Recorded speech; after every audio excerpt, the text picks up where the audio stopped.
მოგესალმებით მეგობრებო, გიბრუნდებით ახალი ეპიზოდით ფორმატში საერთო ენა და დღეს ჩვენ ყავს ძალიან საინტერესო სტუმარი, ყავს საყვარელი ტექ ბლოგერი, კონტენტ კრეატორი, ინფლუენსერი ნიკა ბაქრაძე. სალამი, მადლობა მოწვევისთვის. დღევანდელი ჩვენი თემა ეხება კონტენტ კრეატორობის პროფესიას. გვაქვს წინ 4 დებულება, როგორც ყოველთვის, რომელსაც რიგრიგობით ავიღებთ მე და შენ და ვეცდებით რომ ვიპოვოთ ოქროს შუალედი. Okay, საინტერესოა, let's go.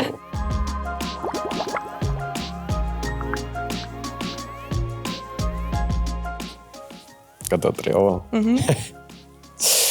გადაწვა, burnout, სინამდვილეში უბრალოდ ცუდი დროის მენეჯმენტის ბრალია.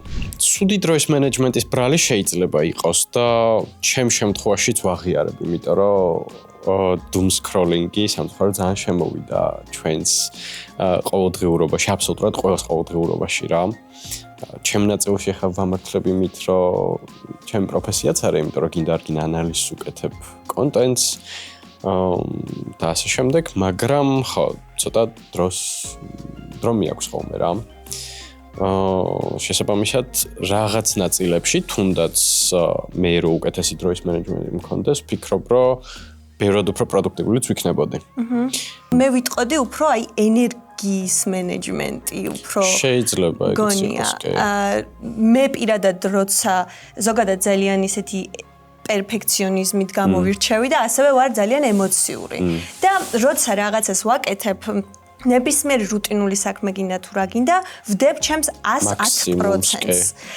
და როცა დღეში, თქვა დღეში არის 24 საათი ამბობენ რომ რაღაცა შენც და ილონ მასკსაც 24 საათი გოგთ და ის რას აკეთებს და შენ რას აკეთებ, ანუ ეგრე არ არის, ანუ ეგრე მარტივად ვერ შეხედავ. კი, 24 საათი მაქვს, მაგრამ მე შეიძლება 1 საათში ჩავდო 24 საათის ენერგია. თელ ძალისხმევა, ხო. და მან ხდება უკვე რომ გასტუკებს, ანუ შენი ორგანიზმი და გეუბნება რომ ოპა, ეგრე არ შეიძლება. მაგაში სრულად გეთანხმები, იმიტომ რომ რაღაც ნაწილში არა საკმაოდ მეც ეგრე ვარ რა, ანუ პერფექციონისტი და შესაბამისად იმ საქმეს, რასაც ვაკეთებ, ყოველთვის მერჩევნია, რომ ზედმეტი ძალისხმევით გავაკეთო ხოლმე რა. არა იმიტომ რომ ვთქვათ, ანუ ჩემი თავის რაღაცნაირი უკეთესი ვერსია ვიყო, თუნდაც ყოველ მეორე ვიდეოში რა. ანუ ახალი ვიდეო თუნდაც როდესაც რაღაცას ვიღებ, ბევრად უფრო წინ წავიდეს, ან ხარისხობრივად, ან რაღაც ახალი ენგლი ვცადო, რომელიც არ გამომიცდია აქამდე, ან რაღაცა მსგავსი რა. ან რამდენ ხანში გრძნობ საერთოდ გადაწვას? მე მაგალითად გვიან. სამწუხაროდ კი, მეც ეგრე გვიან. თითქოს მაძლევს შინაგანი სამყარო არ ვიცი, ჩემი სხეული აი ამ რაღაცა მინიშნებებს, ინდიკატორებს როგორ გადავიწვი რა. და აი რო გადავიწვევი უკვე it's too late. ანუ ყოველთვის მაქვს ხოლმე ის მომენტი, როდესაც გამოვტოვებ აი ამ რაღაცა წერტილს რა. მე ასევე ქრონიკული შაკიკები მაქვს, რომლებიც სტრესთან არის დაკავშირებული და ასევე სეზონურია რა. და ძირითადად ეგ არის, ანუ უფრო ფიზიოლოგიური ინდიკატორი რა, ანუ როდესაც ზედმეტად გადავიღლები, ან არ მძინავს ხოლმე და არ მძინავს, იმიტომ რომ ვამონტაჟებ ვიდეოს ღამის 5 საათამდე. მეორე დღე შეიძლება გავიღვიძო აურათი იწყება ხოლმე შაკიკები, ჩემ შემთხვევაში შეიძლება ბევრისთვის relatable იყოს. თვალებში ხედავ მოკლედ აურას და ნუ აი ის დღე უკვე დაკარგულია რა. და ნუ მომდენო დღეები უფრო რაღაცა გამოსვლის ეტაპი არის ამ შაკიკიდან რა, უფრო რაღაცნაირად უფრო დიზი გრძნობ თავს რა. მაგრამ მე ისევ და ისევ რომ გადის ეს ყველაფერი, თითქოს ბრუნდები ამ იმაში, ოღონდ საქმიდან გამომდინარე რა, რადგანაც ან ტასკები გაქვს ჩანიშნული, ან რაღაცა პასუხისმგებლობები გაქვს გასაკეთებელი, ისე უბრუნდები ამ ყველაფერს რა. Burnout-ს ანუ ზუსტად გრძნობ ხოლმე, როდესაც პასუხისმგებლობა რაღაცნაირად მთავრდება უფრო რა, ანუ შესაბამისად ოდნავ ნაკლები საქმე არის ხოლმე გასაკეთებელი რა. ანუ აი რაღაცნაირად რობოტის რეჟიმიდან რო გადადიხარ, რაღაც უფრო ადამიანურ რეჟიმში და უფრო დასვენების დრო რო გიჩნდება რა. აი მანდ გრძნობ რო oh no, ძალიან ბევრი ვიმუშავე ან რაღაცა მსგავსი რა. თუ გქონია ეგეთი შემთხვევა, როცა თქვა კლიენტს რაღაცაზე შეუთანხმდი, რაღაცა დროში ამ ვიდეოს ჩაგაბარებ მაგალითად და ეს ფიზიოლოგიური გინდაც თუნდაც მენტალური ეს ენერგეტიკისგან დაცლა ხდება და ხვდები რომ ან ვერასწრებ ან რაღაცა თუ არის მიმღებლობა თუნდაც შენ ვისთანაც თანამშრომლობ იმათგან მიმღებლობა ყოფილა, იმიტომ რომ თქვა ყოფილა ისეთი მომენტები, სადაც მართლა ანუ ამ ფიზიოლოგიური მიზეზებიდან გამომდინარე უბრალოდ ვერ ხერხდება რაღაცა დედლაინში ჩატევა. ყოფილა მიუღებლობის შემთხვევებიც და ვთქვათ ისეთი მომენტები, სადაც უფრო არ ესმით ეს ყველაფერი რასთან არის დაკავშირებული რა. ხანდახან მქონია ისეთი მომენტებიც, რომ ახსნა დამჭირვებია, რომ აი ეს ყველაფერი აი ამ ძალისხმევასთან არის დაკავშირებული, ამ დროის რესურსთან არის დაკავშირებული. შესაბამისად, აი Huawei Skype და ვიდეო ვერ იქნება.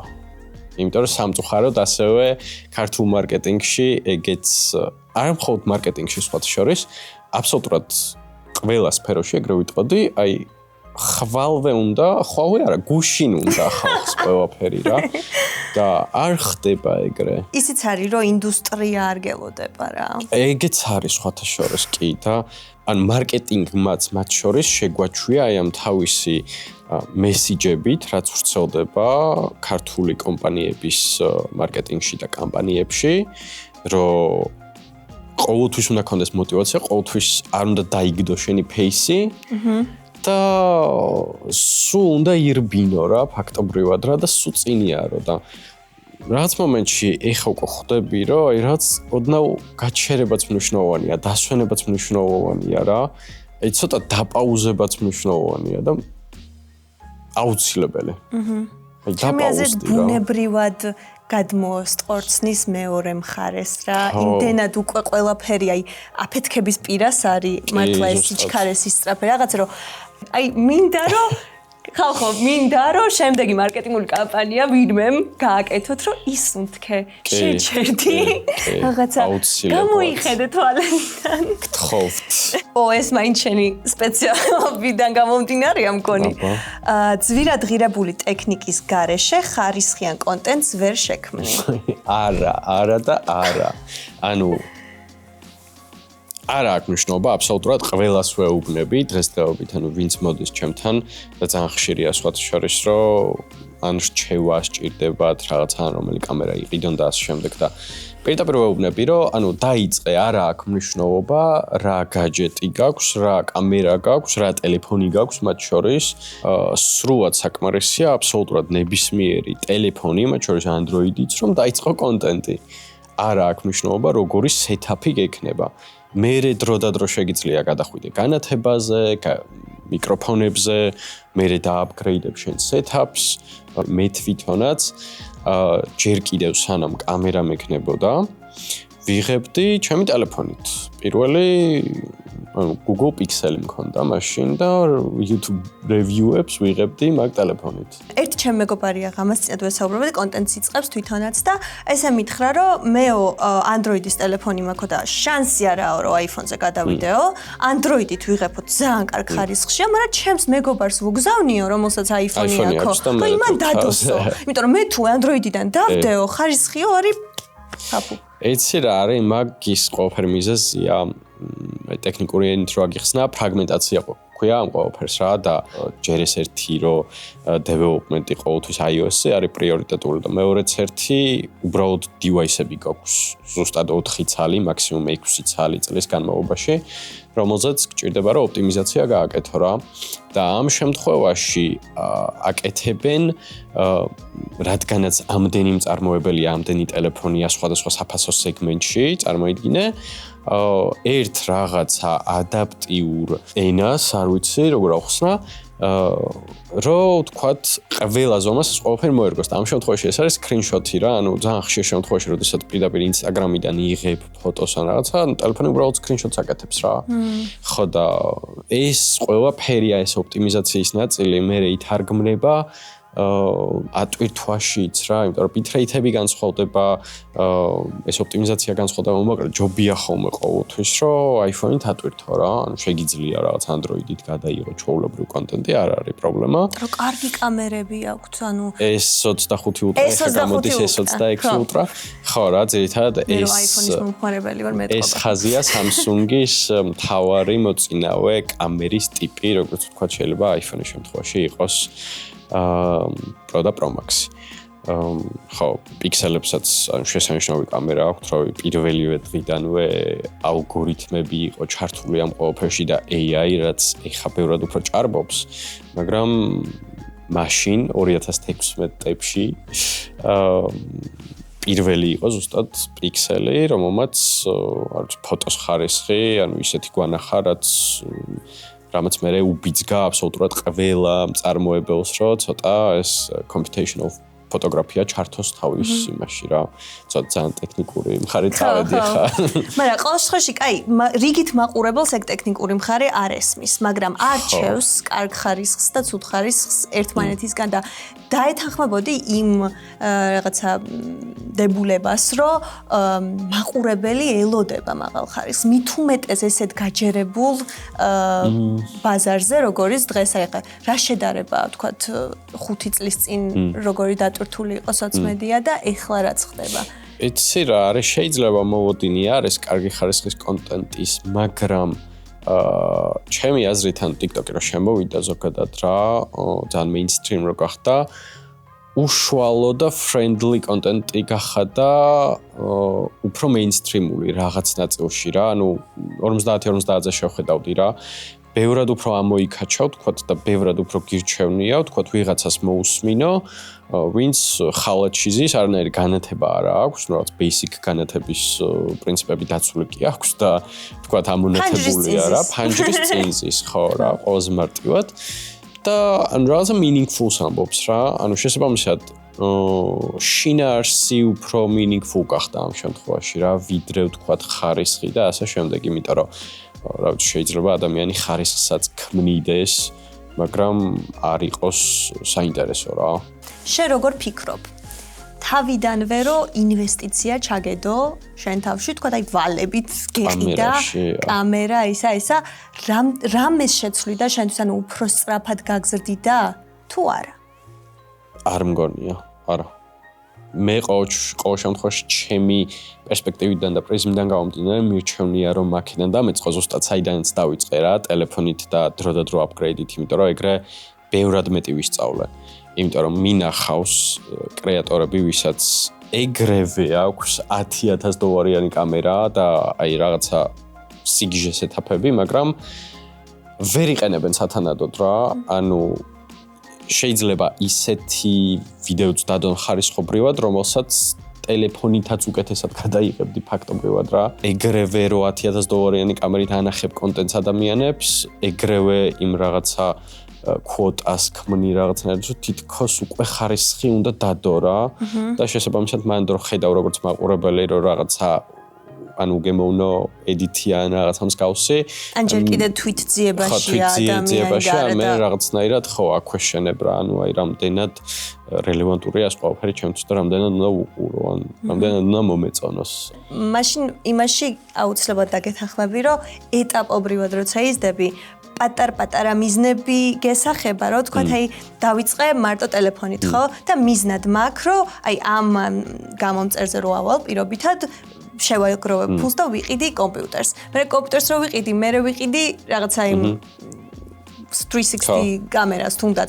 მე DJI-ს, მე იმას და ანუ ეტაპობრივად რომ ამ გაჯეტებს აგროვებ, ეგეც რაღაცა ის არის სტიმულის მომცემია რა, ჩემს თავიდანვე რომ რაღაც სესყები აიღო და უზარმაზარ აპარატურაში ჩადო ინვესტიცია და მე ან გაყვებიან არა მაგ პროფესიას ეგეც არის. თითქოს აღარ გექნება რაღაცა ისეთი შემდეგი პოინტი, რაზეც დააპგრეიდდები რა და აქ უფრო რაღაცნაირად სწორხაზოვნად ხედავ რა არის მერე მოდის. და უფრო ხედავ რა, ანუ შენ თავსვე უწესებ აი ამ ერთგვარ benchmarks, რომ ყოველი ნაბიჯით უკეთესი იყო. ხო, მონოპოლიასავით რა, fast go collect $200. როცა ჰობის პროფესია დაქცევ, შემოსავალზე ფიქრი, შემოქმედებითობას კლავს. რა კონტროვერსიული კითხვა არის.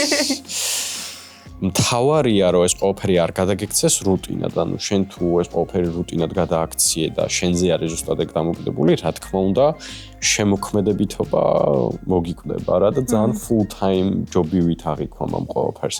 მთავარია ყოველ ჯერზე, თქვათ რაღაც ახალი ტასკი რო გაქვს, შენი რაღაც კომფორტ ზონიდან გამოხვიდე ხოლმე, იმიტომ რომ დამმართნია მეც რომ აი რაღაცა ერთ სტილზე ვაკეთებ ხოლმე რაღაცებს და მე უკვე ზედმეტად რუტინაში გადადის და ცოტა მოსაბეზრებელია სავით რა.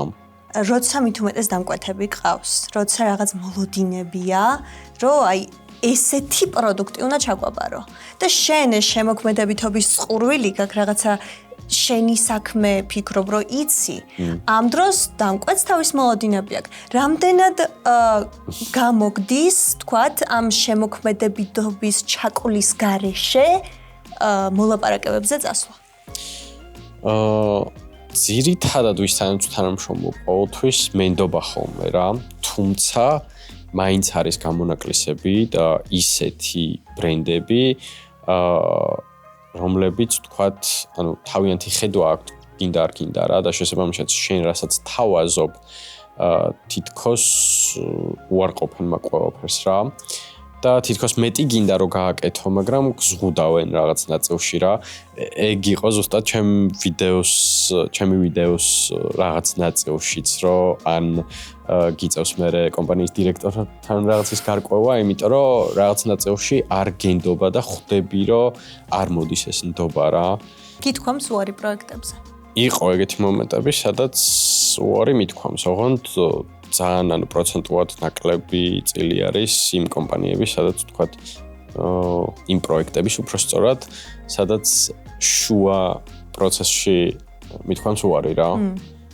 ეგეთ რაღაც ძალიან იშვიათია პრინციპში, ალბათ 1-2 შემთხვევა ყოფილა. მაგრამ ძირითად შემთხვევაში კომპანიისგან ყოველთვის ველოდები ხოლმე აი დიდი ინფუტს ასე ვთქვათ რა, რომ ზუსტად გამოგებინოს რა სჭირდება და მე მაგის მიხედვით თავდაპირველ ეტაპზე დავაექსეპტო თუ არა საერთოდ ვიმუშაო თუ არა ამ პროექტზე რა. იმიტომ რომ ასე თუ ისე საბედნიეროდ მაქვს შესაძლებლობა რომ გადავარჩიო დამკვეთები და იმათთან ვითანამშრომლობ, ვისთანაც მე მაინტერესებს და არა ვთქვათ არ მქონდეს რაღაცა ფინანსური პასუხისმგებლობა, რომ აუცილებლად მიწევდეს რაღაცა რომ გავაკეთო, იმიტომ რომ მინახავს ეგეთი кейსები, სადაც პირდაპირ მნიშვნელობით უწევთ რა. განაც ერთადერთი ფინანსური შემოსავალი შეიძლება იქ იყოს. კონტენტ კრეატორი, რომელიც პირველად არის იმ სიტუაციაში, როცა უცებ დამკვეთი იპოვა, ან რაღაც პირველი სპონსორი იპოვა. რას ურჩევდი? შენ ყოფილხარ მაგ სიტუაციაში? მე ზუსტად მაგ მდგომარეობაში ვიყავი, იმიტომ რომ მე ზოგადად ჩემი კონტენტი დავიწყე წერილობითი ბლოგ პოსტებით, ასე ვთქვათ რა, Facebook-ზე და სხვადასხვა საიტებზე ვდებდი ხოლმე პოსტებს, განხილვებს და ასე შემდეგ, ვთქვათ, რომელმა კომპანიამ და ბრენდმა რაღაცები წარადგინა და ერთ მშვენიერ დღეს, ანუ ესე არსაიდან Motorola იყო მაშინ შემოსული საქართველოში, თავისი შოურუმი ჰქონდათ და დამპატიჟეს events-ზე რა. სადაც თავისი ტელეფონებით, უბრალოდ ახალი ტელეფონის პრეზენტაცია ჰქონდათ და მოკლედ შემიკვეთეს მანდვე გადმომცეს ტელეფონიც და შემიკვეთეს ვიდეოც. მაქვს ჩასაბარებელი 1 კვირის განმავლობაში ეს ვიდეო რა, დასადები ასე ვთქვათ რა. ჩემი მთელი ოპინიონი და რაღაცა დავწერე ამ ტელეფონზე, დავტესტე, ისა ესა რაღაც ჰაიპში ვარ და უცებ ხვდები რომ მხოლოდ ვიდეოს დაჭრა შემიძლია და მაგის იქით ვერაფერს ვაკეთებ რა. ერთადერთი დაჭრა ვისწავლე რაღაც YouTube-ის ტუტორიალებს და რაღაცებს ვუყურე და უკვე პანიკა მეწყება, იმიტომ რომ დედლაინთან ძალიან ახლოს ვარ და ვერაფერს ვერ ვაკეთებ ფაქტობრივად, იმიტომ რომ რა ხედვაც მაქვს, მინდა რომ მუსიკა დავადო, რაღაცა ეფექტები გავუკეთო, ისა ესა და ვერ ვაკეთებ, პანიკა მეწყება, ტირილს ვიწყებ, ვერ ხვდები რა გავაკეთო, იმიტომ რომ დედლაინი მაქვს უკვე და ანუ ესე ამხევა სტრესით და რაღაც კანკალით ძლივს რაღაც ავაწყე YouTube-ის ტუტორიალებით და მთელი ამბებით, სად არსებობდა მაშინ ან Gemini ან ChatGPT ან რაღაც რაც დაგეხმარებოდა რა. დაიხმარდი მაინც რაღაც მომენტში. ეგრე ავაწყე ვიდეო, გავაკეთე და ჩავაბარე დათქმულ დროს რა, მაგრამ ეგ იყო ჩემი ძალიან დიდი სტრესი, რომ ეგრევე მომიწია აი ამ ყველაფერთან გამკლავება რა. შესაბამისად, შენს კითხვას რო დავუბრუნდეთ რა, და ესე პირველი დაკვეთა, ჩემ შემთხვევაში როგორი სტრესულიც იყო, მესმის, რომ შეიძლება კრეატორისთვის უბრალოდ ესეთი სტრესული იყოს რა, მაგრამ აი განწყობას რაც შეეხება, მე მაგალითად უბრალოდ ეგ განწყობა მქონდა, ძალიან მოტივირებულად ვგრძნობდი თავს რა. შესაბამისად, ალბათ რავი, ეგ იქნება ჩემი პასუხი, რომ არ დაკარგო мотиваცია მიუხედავად იმისა, რომ პროცესი შეიძლება გაგიძნელდეს. ან შეიძლება რაღაც დაუძლეველი დევი გეგონოს ეს ყველაფერი და ძალიან ძნელად მოგეჩვენოს რა, მაგრამ გჯეროდეს უნდა საკუთარი თავის და შენ რაც ჩააბარე ეგ პროდუქტი იმითი 100% კმაყოფილი იყავი? იცი რა არის, აი თუნდაც 2 წლის მერე რო შევხედე აი ამ პირველ ვიდეოს, ვიფიქრე რომ ვაუ, ანუ რამაგრად გამიკეთებია და რაღაც სამაყო იყო, ასე ვთქვათ, ჩემთვის ეგ მომენტი რა. ძალიან ხშირია სხვათა შორის, რომ აი ძალიან კრინჯულად გვეჩვენება თითქოს რა, აი რაღაცა, რაც ჩვენი წარსული ვერსია იყო. ან როგორც ვაკეთებდით რაღაცას რა, მაგრამ ცოტა სხვანაირი, კი, შლიან კიდეც, კი. და ჯობია რომ სხვანაირი სპექტრით შეხედო just ამ ყველაფერს რა, არა ისე რომ ფუ, აი რას გავდი ადრე, ან რატო ვაკეთებდი ამას, ან რაღაცამს გავსი რა. ანუ კი, შეიძლება რაღაცნაირად მეც დამაჟრიავოს, რომ იუ, მე ამას ვაკეთებდი, მაგრამ ხო, არა, ანუ ადრე it was okay რა და არა უშავს, ცოტა სხვა სპექტრით უნდა შეხედო, რომ აი მაგ დროს რას განიცდიდი და რას აკეთებდი და როგორი განცდები გქონდა რა ამ ყველაფერს როცა შეეჭიდე. შემოქმედებითობას რო დაუბრუნდე უცბად, როგორ ფიქრობ, დღევანდელი შენი შემოქმედების წყურვილი ისევ იმ დონეზეა თუ რაღაც ხრივ რუტინაში გადაგივიდა უკვე და რაღაც ხრივ აი შეიძლება დაგეზაროს კიდეც, მაგრამ იცი რომ ეგ არის შენი შემოსავლის წყარო და უნდა გააკეთო თუ დღემდე კარგად გაქვს შენარჩუნებული ეგ წყურვილი. ვცდილობ რომ შევინარჩუნო, თუმცა ზოგ მომენტებში მაინც არის ხოლმე ეგ მომენტი რა, როდესაც რუტინული ხდება რაღაცეები, თუმცა ჯობია რომ ყოველთვის ახლებურად გააკეთო ხოლმე რაღაცეები რა და რუტინაშიც მნიშვნელოვანია რომ არ ჩატოპო. თქვათ ჰობი არის კონტენტ კრეატორობა ვინმესი და არ არის ჯერ შემოსავლის წყარო და ეს ჰობი მათთვის არის განტვირთვა, დასვენება. მერე უკვე როცა შემოსავლის წყარო დააქცევ მაგას, უკვე დასვენება აღარ არის, განტვირთვა აღარ არის, უკვე არის რაღაცა ექშენში ხარ, პასუხისმგებლობა, სტრესი. შენ როგორ ისვენებ, ანუ როგორ განტვირთვას, აი სად გადის ზღვარი შენთვის სამსახურეობრივი პასუხისმგებლობა როგორც კონტენტ კრეატორი და განტვირთვა და ჰობი და გართობა როგორც კონტენტ კრეატორი.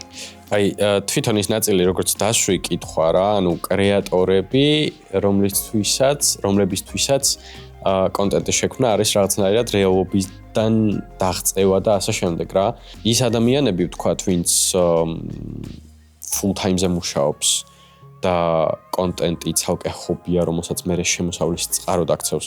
ძირითად შემთხვევაში მერე ან მოდიან ხოლმე სამსახურიდან, ან ნაკლებ დროს უთმობენ, ასე ვთქვათ რა. პასიურ შემოსავალ უფრო აქცევენ იმას, რაც აკეთებენ თავიდან, ხო რა. შესაბამისად ხო, ცოტა განსხვავებული მაინდსეტებია რა ამ შემთხვევაში. აი, ჩემ შემთხვევაში ცოტა სხვანაირად მოხდა ეგ ყველაფერი, იმიტომ რომ full time-ზე არასოდეს მიმუშავია და თავიდანვე ბავშვობიდანვე ჩემი მთავარი მიზანი ზუსტად ეგ იყო, რომ ტექ კონტენტს გავყვერა და აი როგორც კი ფაქტობრივად უნივერსიტეტის ასაკშიც რო ვიყავი და დაახლოებით მეორე კურსზე უკვე დავიწყე ძალიან აქტიურად რევიუების და რაღაცების გაკეთება რა, აი ზუსტად ვიდეოს ნაწილში რა. შესაბამისად არ იყო ის ნაწილი, რომ რაღაცა სხვას ვაკეთებდი და ეს იყო ჩემთვის განკვეთქვა, ან აღმოჩენა, ან რაღაცა ახალი რაც ვაკეთებდი. პირდაპირ ამას გავყევი რა. მაგრამ აი ის რაც ახსენე, რომ სად გადის ზღვარიო რა, ეგ მომენტიც მქონია, იმიტომ რომ აი გასული 3 წელი განსაკუთრებით რაღაცნაირად ცოტა ტრაუმულად მახსენდება, იმიტომ რომ ზედმეტად ბევრი მომივიდა. ანუ იმდენად ბევრს მუშაობდი, რომ შეიძლება მოგზაურობის დროს რაღაცა Eiffel-ის კოშკის ქვემოთ ვიყო ლეპტოპით და ვაედიტებდე რა. ან რაღაცა მართვა მოგზაურობის განმავლობაში, რაღაც დავდივარ მან ძალიან ლამაზ ევროპის ქუჩებში და ტელეფონში ვარ ჩამძვრალი, წერ სკრიპტებს, სცენარებს, ვაედიტებ ვიდეოებს და რაღაცა სიგიჟე რა. არ ყოფილი ისე 24 საათი დღეში. არანაირად. ხო და აი მანდ მივხვდი ზუსტად, რომ ძალიან ბევრი რაღაცა ცხოვრებაში მაქვს შესაძლებელი და თავიდან აღმოსაჩენი მათ შორის რა. და ზღვარი უნდა იპოვო მაშინვე, იმიტომ რომ ჩემნაირად რო არ დაგემართოთ მერე და ვერ იპოვოთ. ჯობია რომ თავიდანვე დაარეგულიროთ ეგ რა. ძალიან ძნელია. კონტენტ კრეატორი ჩვეულებრივი კომერციული ბილბორდია. მაყურებლისთვის ავთენტურობა არის ძალიან მნიშვნელოვანი, იმიტომ რომ იყო პერიოდი როცა კონტენტ კრეატორების ბუმი დაიწყო არა მარტო საქართველოში, გლობალურად და ვატყობდი, რომ ეს კრეატორები ყიდდნენ ისეთ რაღაცას, რაც არც აქვთ გამოყენებული, არც აქვთ დატესტილი, არც უდევთ უჯრაში, პირველად ხსნიან, პირველად ისვავენ, თუნდაც პირველად ხმარობენ, ანუ აი მანდ მე უკვე მეწყება პროტესტის განცდა, იმიტომ რომ გამოყენებულად გრძნობ თავს და ის influence რაც არის სიტყვა influencer-ში უფასურდება რა. კი, ანუ სრულად გეთანხმები მაგაში და დღემდე სხვათა შორის საქართველოში არის სამწუხაროდ ეგ რომ ბევრ რაღაცას მიედმოედებიან ხოლმე რა, დაუშვათ არ ვიცი, გამოვიწერე ადამიანი ერთი რაღაცისთვის და მანახებს სულ სხვა რაღაცას რა. მქონია სამწუხაროდ გამოვიარე ეგ ფაზაც, როდესაც ისეთ რაღაცებს მივედმოვედე, რაც ჩემთვის არ იყო რელევანტური რა. ან თუნდაც ისევ და ისევ ტექ პერსპექტივაში, რაც მე მაინტერესებს და რა კონტენტიც მე მაქვს, მაგაში არ ჯდებოდა რა. აი თუნდაც ძალიან კარგი მაგალითი, ჩემ პლატფორმაზე იდებოდა ხოლმე სამეგობროს კონტენტი რა, იმიტომ რომ ადრე არ გვქონდა ესე ცალკე პლატფორმა ამ ყოველფრისთვის, სადაც ამ ყოველფერს გავაკეთებდით და ყველა, ანუ 5-ვე ადამიანს ჩვენი კონტენტის მიღმა, რასაც ვაკეთებდით და რაც გვაინტერესებდა, ასევე იდებოდა სამეგობროს კონტენტი რა. და მე just ადამიანებისგანაც წამოვიდა ფიდბექი, რომ აი რაღაცა თქვენი გააკეთეთო რა. და ჩვენგანაც რავი ძალიან დადებითი ფიდბექი იყო, იმიტომ რომ ყველაფერი გაიფილტრა რა. იმ ნაწილში, რომ ერთ პლატფორმაზე გადავიტანეთ ყველაფერი და ჩვენს სკოპებს და ჩვენს პროფესიებს, ასე ვთქვათ, დაუბრუნდით რა. ავთენტურობის ნაწილშიც, იმიტომ რომ ადამიანმა ანუ 2016-ში მე რო გამომიწერა ტექის გამო, მე რო ვანახო ტექი და უცებ ხედავ სამეგობროს, ანუ რა კავშირშია. რაღაცა ეგეთი მომენტია რა. და შენ თვითონაც დიფერენციაცია შეგიძლია გააკეთო უკვე დამკვეთ, ანუ სამეგობროს დარწმუნებას სულ სხვა დამკვეთები ყავს და ნიკა ბაქრაძეს სულ სხვა დამკვეთები ყავს. კი. როცა ადრე შეიძლება დამიქსულიყო და ძალიან ფაფა გამოსულიყო ამ ყოველფრისგან რა. რამდენად დიდ პასუხისგებლობას გრძნობ, როგორც კონტენტ კრეატორი, კომერციული პროპაგანდის ამბავში რა, აი ყიდვა-გაყიდვის კულტურის პროვოცირებას რომ ვაკეთებთ ჩვენც, ანუ იმ ხრივ რომ თუნდაც დემოგრაფია ვინც გვიყურებს, ხანდახან ვიცით რომ შეიძლება არ იყოს რაღაც სრულწლოვანი, ან რაღაცა მშობლების ჯიბეზე იყოს დამოკიდებული და რაღაცა და სხვა თემა თუ შენ რა ვიცი ბავშვების აუდიტორია გიყურებს და ამ დროს ნიკოტინის შემცველ პროდუქტებს და რაღაცებს არეკლამებან სასმელს ან ალკოჰოლს ან არ ვიცი ტოტალიზატორს ბოლო. ხო, არ ვიცი რა, ანუ რაღაცნაირად ეს პასუხისმგებლობა ბოლო დროს ბევრად უფრო გაღრმავდა. ადრე დაუშვათ მაგაზე არც კონტროლი არ იყო, ბევრად უფრო სხვანაირად უდგებოდნენ ადამიანებიც, მაგრამ ეხა უფრო კარგად ხედავ, რომ დაიფილტრა რა, იმიტომ რომ ჩემთვის მაგალითად ხო, ანუ პასუხისმგებლობის ნაწილია რა, არ მინდა დაუშვათ ვიღაცა პატარა ბავშვი, რომ ნახავს ჩემ კონტენტს, რომ ან არ ვიცი, ბიუტ სიტყვაობა გამოვიყენო, ისედაც არ ვიყენებ და ჩემ კონტენტში რა უნდა გამოვიყენო, ან ისეთი პროდუქტი, რომელსაც მე არ ვიყენებ, რომ ვანახო და ეხლა ნუ ბავშვმა ეხლა რატომ უნდა ნახოს, თუნდაც ნიკოტინის შემცველი პროდუქტები ან ასე შემდეგ რა. თქვათ, ისეთი პროდუქტები, რომლებიც არ გამოგიცდია, არ დაგიტესტავს, ეგ ცალკე თემა არის, ცალკე პრობლემა არის კი, იმიტომ რომ ეგეც საკმაოდ ხშირია დღესაც პრინციპში რა. ანუ უფრო გაუმჯნავდი ამ რაღაცა პასუხისმგებლობის ამბავს, რაც უფრო თავისთავადია თითქოს რა. და მეორე მხრივ გვაქვს აი ეს რაღაცა მორალური დილემა. ხო რა, დილემა თითქოს რა უნდა გავაკეთო არა რა. დღემდე გვყავს კრეატორები, რომლებიც მიუხედავად იმისა, რომ აი ეხლა ცოტა პოლიტიკურად შევხედავთ ამ ყველაფერს რა, მაგრამ ანუ ერთი დღე აქციაზე დგახარ და მეორე დღეა ისეთ რაღაცას არეკვამებ, რაც პირდაპირ მნიშვნელობით დაკავშირებულია იმასთან, რასაც აპროტესტებ. მაგაში იგულისხმება cancel ჩემი აზრით, არც გლობალურად და არც საქართველოში მუდმივი არასოდეს არ არის. ხალხს ძალიან პატარა მეხსიერება აქვს. ზუსტად, კი, ანუ აი ეგ არის მთავარი ჩვენი პრობლემა რა, თითქოს ანუ ერთი პერიოდი რაღაც ხდება და აი ძალიან გამძაფრებულია რაღაც და მეორე დღე აღარაფერი აღარ ახსოვს რა. სავარაუდოდ, არ ვიცი, brain rot-მაც მოიტანა ეგ ყველაფერი რა და საკმაოდ დიდი პრობლემა არის ჯენ ალფაშიც რასაც უყურებ რა, ანუ მეხსიერების პრობლემა აი ამ doom scroll-ის გამო და მთელი ამბები. ანუ ჩვენ რაშიც ვტოვავთ, ასე ვთქვათ, აი ამ რაღაცა scroll-ით და მეხსიერებაზეც მოქმედებს, რაღაც attention span-ზეც მოქმედებს, ძალიან გამძაფრებულია ზოგადად ადამიანებში რა. ბევრი არ scroll-ოთ. თუ შეიძლება.